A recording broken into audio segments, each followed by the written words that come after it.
Yeah, just to address your first point, the scenario of people being confused or put off by experiences that they've had in the past around a CRM or an email marketing software that's maybe not done what they expected it to do when they hit buy on the web page of whatever it was that they were buying. They were expecting to give their card details and then for it to be set and forget for their business, which is absolutely, as you and I know through having worked with clients, it's not what happens. There's a lot more work involved in that.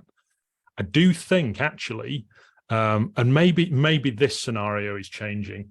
I do think that most marketing agencies, if we think about them particularly, I do think that there are very, very few that are out there that will happily pin their colours to the mast and say, for our clients, we're going to recommend this as a solution, and be really confident with that. You speak to marketing agency owners who will say that either they don't recommend software for their clients because they don't want to support it, or they're at the other end of the spectrum and are pulling their hair out because they're supporting hundreds of different apps for different clients that they've worked with.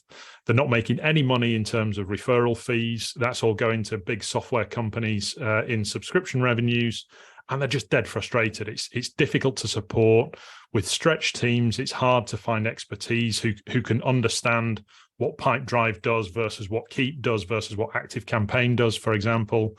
They've got clients that perhaps want to use HubSpot because somebody's told them that it's the best thing since sliced bread, but that only applies to maybe 2% of their entire client base. The rest of them can't afford it. And so they're in this challenging scenario of, well, what do we recommend? Do we recommend something or not? So I think there's definitely a marketing agency perspective around why the end business user is frustrated at having bought a CRM or an email marketing service because they've felt like they've had to do it themselves, but then haven't had the training or the knowledge or the insight in order to make the best use of it.